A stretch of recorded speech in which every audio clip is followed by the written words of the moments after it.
Boca hace diana sacando este nuevo producto al mercado. Una tapa de embrague que, aparte de ser bonita y añadir colorido a nuestro motor, aporta alguna funcionalidad que no aporta la de serie.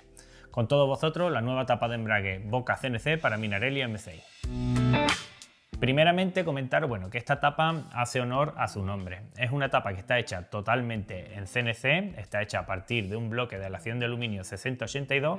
Posteriormente se ha anodizado en negro y como toque final, pues se ha grabado a láser aquí el logo de Boca.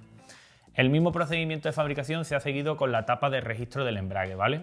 Estas tapas están también hechas a partir de aluminio 6082, fresadas en CNC, pero en este caso, pues tenemos 10 anodizados distintos, 10 colores distintos. Hay colores más comunes como son, por ejemplo, el rojo, el azul, el negro y el dorado, y otros más difíciles de ver como el rosa, el lila, el cian, el verde o el naranja. Para los más atrevidos, pues yo he cogido y he montado la de acabado neocromo.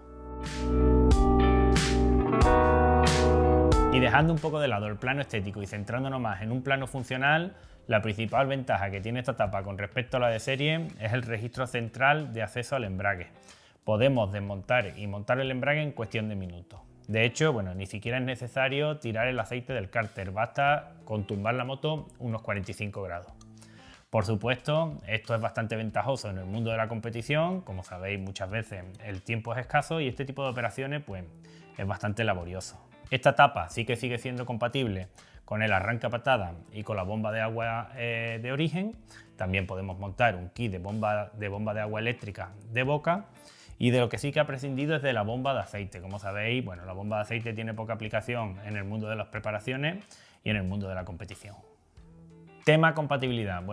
Esta tapa de embrague es compatible para todas las motos que montan motores Minarelli M6.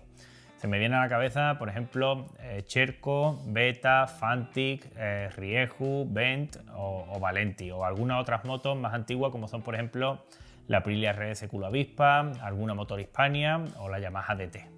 Y hasta aquí la presentación de esta bonita tapa de embrague Boca CNC. Por cierto, antes de que apuntes en comentarios que dónde está la versión de Derby, os tengo que decir que están trabajando en ello.